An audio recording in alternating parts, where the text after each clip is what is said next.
I want to talk about the need to belong. And many times it is a need to belong that causes us to look for certain relationships. Every child born into the world needs the assurance that he belongs to a family who wants and loves him or her. Every child born into the world needs that assurance that they belong to a family of where they are wanted and where they are loved. And it is believed that during the first few years of our lives, that is when the need to belong is very dominant. Very, very dominant in young children. And God intends that parents play the role of providing this need to belong and to be loved. If for whatever reason our parents failed to minister to the need to belong, an ungodly soul tie forms with my parent. An ungodly soul tie forms with my parent.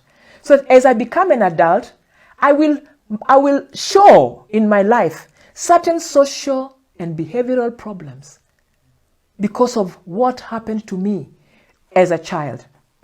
I might start to manifest certain behaviors. Maybe I am withdrawn. I am angry. The person I'm angry at is my parents because they didn't show me love. But the people I will show the anger are the people around me. And many times when somebody is angry at you, you think they are angry at you and they are showing that they are angry at you. The root problem is not you. They are not angry at you. They are angry at their dad. They are angry at their mother. And a lot of people remember their childhood with a lot of pain. They remember their childhood with a lot of pain. And they may recall the pain of a sibling that was favored above them. In that family, I just felt like there is anything that happened, it was only my brother or only my sister that my parents were interested in. For me, they were never interested in me, okay? Because that is how children think. They were never interested in me. So they favored this sibling of mine. So what did I do? I tried all my best to try and please my parents. But I was never good enough. And it just seemed like the more I tried, the more I failed. The more they didn't seem like they were interested in me at all. So I ended up living in constant fear, maybe, of an alcoholic father. He always used to come home, and when he came home, he was always in a bad mood.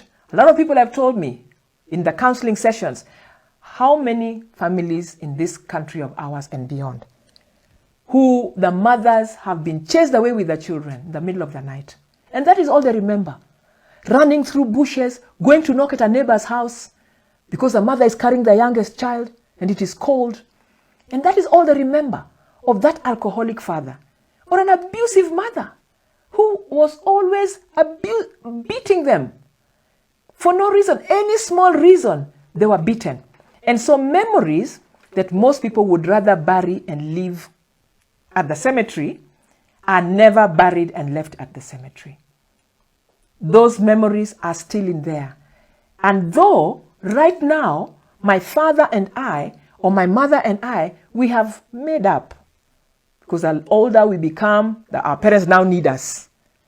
When they were young, we needed them. But now when they're older, now it's them who need us. So we have, given them money from time to time. We've gone to visit them from time to time. But I'm wondering why no matter how much I try, I'm always angry at them. I'm always angry at them. And I'm also angry at the people around me. So the problem with this way of dealing with painful memories, which is burying them, is that although the memories may be seemingly buried deep in the grave, we continue to live out the effects of these events that happened in our childhood. We end up living them out in our day-to-day relationships. So you might find that there is a husband who is constantly quarreling with their wife. They love their wife. And they are wondering why they are constantly quarreling. But what is irritating them about their wife is something in the wife that reminds them of their mother who really mistreated them as a child. Anytime she rolls her eyes in a particular way, it reminds her how her mother also used to roll their eyes in a particular way. And then anger. There's a particular word that their wife uses that their mother also used to use. But because I have an ungodly soul tie that I've never dealt with my mother, it is my mother is now ruining my marriage. The person ruining my marriage is nobody else other than my mother, who I felt ruined me as a child, but now ruining me as an adult. And yet I do not know about it. The poor mother also does not know about it. She has long repented. She has long, she loves you. She's always sending you food and all that. But because you have not broken the ungodly soul tie, whatever she does, you are still not able to accept the way you should as a child. So these people who have affected us as children end up affecting the way we relate to other people. And what most people are unaware of is the fact that we form these ungodly soul ties with people who injured us, the things I told you about. People who injured us, people who rejected us, people who devalued us, okay? And so this very same soul tie, another way of looking at it, is an invisible covenant that I make with people as I relate to them from day to day. Because you're going to realize it's not only from childhood. It's also maybe my boss. Because of the way my boss treated me, I ended up forming an ungodly soul tie with them. So it's like a covenant. And it is based on an unhealthy emotional attachment. They are affecting me constantly. They are affecting my mind. Some people have failed their exams because every time they sit down to think, they're wondering why this pain just keeps coming and they cannot concentrate. They ended up failing their exams. Who made them fail their exams? That ungodly soul tie that they had with somebody, where wherever they go, this person is on their back. And that is why we are told that we need to forgive. And we are going to be talking about forgiveness in depth later on. But we need to forgive. And one person has said that unforgiveness is like drinking poison and waiting for your friend to die. You're the one who will die, not your friend. Because unforgiveness is drinking poison. It's like I'm carrying the person who hurt me on my back. They hurt me 10 years ago, and I'm continuing to carry them on my back as they continue to hurt me. Okay? That is why we see that God tells us, do not allow yourself to be burdened again with a yoke of slavery. Because that now becomes slavery. Now, a child from a broken or dysfunctional home will often struggle with trust. They will often struggle with trust. And he or she might be, will struggle with being a people pleaser. Because they say yes to everything. Anything but somebody asks them to do, yes, I will do it. Even if it's going to hurt them, even if they do not know how to do it. Why?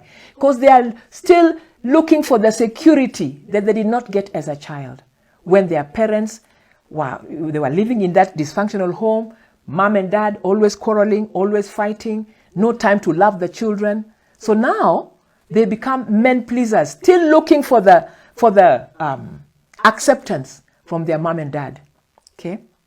So what the person may not realize is that because of that lack of sense of being accepted, they are still looking for a sense of belonging that they never got. And at work, they may feel that they have to please their boss at all costs due to the constant fear of losing their jobs. Unconsciously, they may believe that remember their mother and father separated. Unconsciously, they may believe that if their mother had tried hard enough, their father would not have walked out of that house. So now they have a grudge against their mother. Why didn't you try hard enough? Why didn't you forgive dad? Why did you have to leave? Or why did you make dad leave? And so you find that there's that ungodly, but it's subconscious, an ungodly soul tie with their parent. Okay? So, again, the way you're thinking is being affected by somebody else.